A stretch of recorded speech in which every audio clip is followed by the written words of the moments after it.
Hello बच्चों, फिर से हम आते हैं वापस ग्रुप की तरफ। यहाँ पे क्या करना है, ये दिखाना है कि identity element of a group G is unique. यानी कि पहले वीडियो में हमने क्या देखा था कि ग्रुप क्या होता है, हमने देखा था, और ग्रुप को हम कैसे डिफाइन करते हैं वो हमने देखा था। 3 पोस्टुलेट्स है या फिर 3 कंडीशंस है जो एक नॉन एम्प्टी सेट को सेटिस्फाई करना होता है ग्रुप बनने के लिए। वो तीनों कंडीशंस क्या क्या है हमने अच्छे से देखा। अब हम किस तरफ आगे बढ़ रहे हैं, कुछ बेसिक डेफिनेशंस और कुछ बेसिक प्रूफ्स की तरफ हम आगे बढ़ रहे हैं। ठीक है, ये एग्जामिनेशन पॉइंट ऑफ व्यू भी बहुत इंपॉर्टेंट है और आपको कॉन्सेप्ट समझने के लिए भी इन सभी चीज़ों को जानना बहुत ज़रूरी है।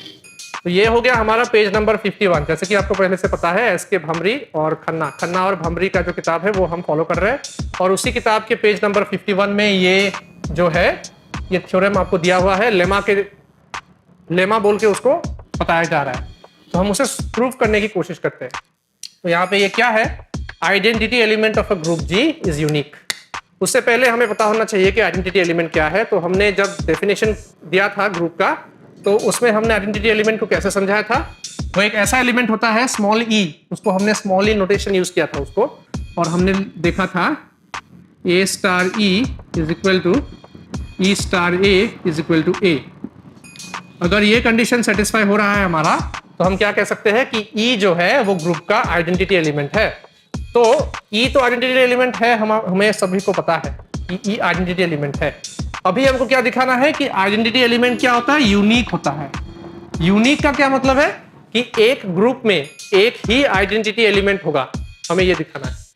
ठीक है, फिर से एक बार मैं बता दे रहा हूं कि A star E equal to E star A equal to A, अगर ये कंडीशन हमारा सेटिस्फाई हो रहा है तो हम क्या बोलते हैं उसे, ई को हम तब बोलते हैं कि ई ग्रुप का आइडेंटिटी एलिमेंट है।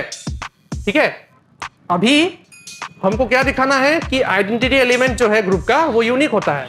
यूनिक का क्या मतलब है कि आपको एक ही आइडेंटिटी एलिमेंट मिलेगा एक ग्रुप के लिए, एक से ज्यादा आइडेंटिटी एलिमेंट आपको मिलेगा नहीं। तो उसके लिए हमें क्या करना है, हमें पकड़ के चलना है। मान लीजिए 2 आइडेंटिटी एलिमेंट है ग्रुप का, ठीक है, तो हम लास्ट में क्या दिखाएंगे कि दोनों आइडेंटिटी एलिमेंट्स जो है इक्वल है।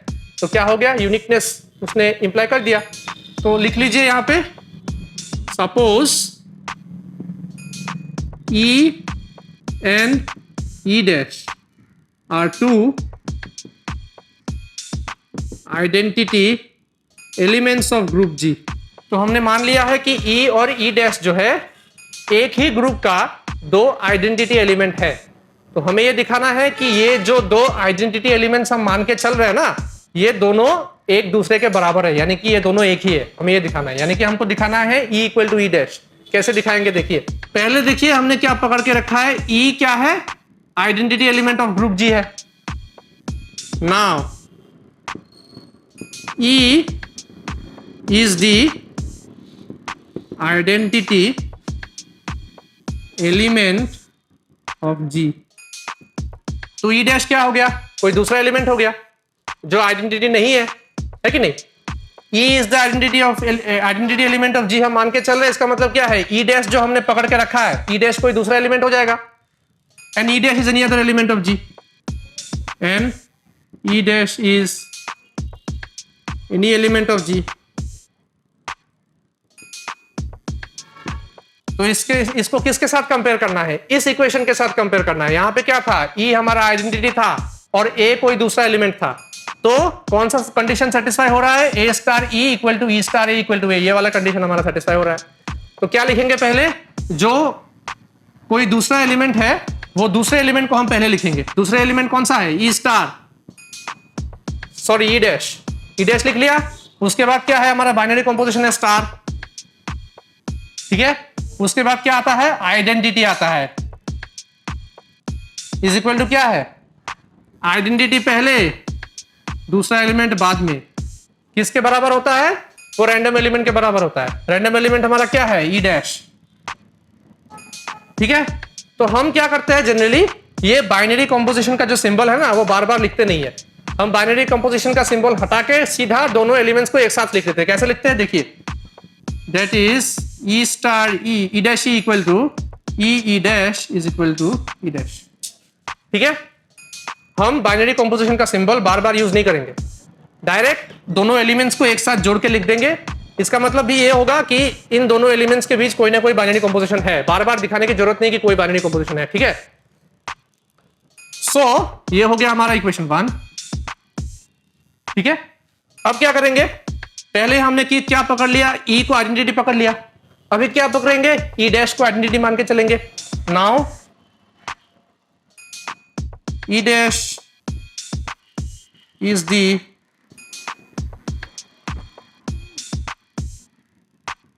Identity element. किसका आइडेंटिटी एलिमेंट, ग्रुप जी का।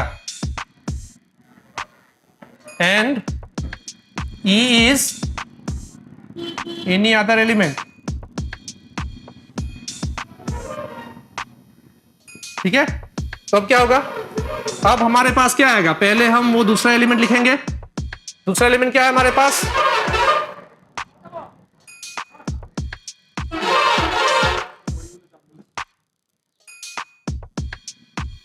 तो हमने यहां पे क्या पकड़ के रखा है, ई डैश को आइडेंटिटी पकड़ के रखा है, और हमारे पास क्या है, स्मॉल ई कोई दूसरा एलिमेंट है। तो इस फॉर्म के साथ कंपेयर करने पे क्या निकलता है, वो दूसरा एलिमेंट हम पहले लिखते हैं ई, ठीक है। स्टार हमने लिखना छोड़ दिया, हमने बोल दिया है कि स्टार हमने क्यों लिखना छोड़ दिया है, क्योंकि बार बार हम बाइनरी कंपोजिशन को नहीं दिखाएंगे, ठीक है। एक साथ जोड़ के लिखेंगे एलिमेंट्स को, इसका मतलब ये होगा कि कोई बाइनरी कंपोजिशन उनके बीच चल रहा है। तो ई हो गया हमारा पहला एलिमेंट। उसके बाद क्या आता है, आइडेंटिटी आता है, ई डैश इक्वल टू क्या होगा, देख लीजिएगा, ई स्टार ए, यानी कि पहले आइडेंटिटी लिखना है, लिख लीजिए। उसके बाद क्या लिखेंगे, दूसरा एलिमेंट लिखेंगे, ए के साथ कंपेयर कीजिए। ए क्या है, दूसरा एलिमेंट था, तो यहां पे दूसरा एलिमेंट क्या है, ई है, इज इक्वल टू क्या हो गया, ए। यहां पे ए क्या क्या मतलब है, दूसरा एलिमेंट। यहां पे दूसरा एलिमेंट कौन सा है, ई। ये हो गया आपका इक्वेशन को, ठीक है। तो आपने क्या देखा कि हमने क्या क्या पकड़ा है, देख लीजिए। इक्वेशंस को कंपेयर करना बहुत जरूरी है। कैसे कंपेयर करेंगे, एक बार हमने देखा कि ई डैश का वैल्यू क्या निकला हमारे पास, ई डैश निकला है कि नहीं। उसके बाद दूसरी बार हमने देखा कि फिर एक बार हमने ई डैश निकाला, लेकिन इस बार ई डैश का वैल्यू किसके बराबर निकला, ई के बराबर निकला। सो ये वाला रफ वर्क है, ये पार्ट एग्जामिनेशन में नहीं लिखना होता है, ठीक है। सिर्फ समझाने के लिए बता रहा हूं, तो ज्यादा लिखिएगा तो मार्क्स कम मिलेगा, तो थोड़ा कम लिखेगा, ठीक है। हमने सिर्फ यहां पे समझाने के लिए इस चीज का प्रयोग किया है। कैसे समझाएंगे, देखिए। इक्वेशन नंबर 1 से हमें क्या मिला है, ई डैश बराबर किसके, ई डैश, ठीक है ना। ई डैश बराबर ई डैश।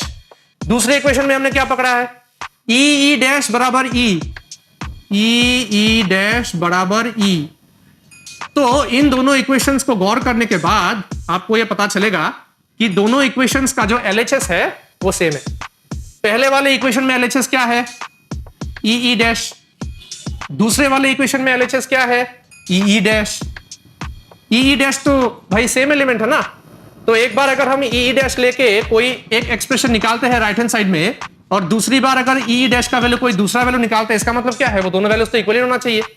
अगर LHS दोनों इक्वेशंस के इक्वल है, LHS अगर दो इक्वेशंस के इक्वल है, तो कोरेस्पॉन्डिंग में जो RHS है दोनों इक्वेशंस के, वो RHS भी इक्वल होना चाहिए। ऐसा हो ही नहीं सकता कि LHS इक्वल है और RHS अलग अलग है, हो ही नहीं सकता। तो यहां पे हमने क्या देखा, दोनों इक्वेशंस के LHS बराबर है, तो क्या होगा, RHS भी बराबर ही होगा। सो देयरफॉर हम लास्ट में क्या लिखेंगे, डायरेक्ट हम लिखेंगे hence from 1 and 2 E equal to E dash. यानी कि हमने कोई दो आइडेंटिटी एलिमेंट हमने पकड़ के चला था, हमको क्या मिला, हमें यह मिला कि दोनों आइडेंटिटी एलिमेंट्स क्या है, बराबर है। यानी कि दोनों आइडेंटिटी एलिमेंट्स क्या है, एक ही है। तो इसका क्या मतलब होता है कि कोई भी ग्रुप उठा के चलिए तो आपको जो आइडेंटिटी एलिमेंट मिलेगा वो यूनिक मिलेगा। यानी कि एक ग्रुप का एक ही आइडेंटिटी एलिमेंट हो सकता है।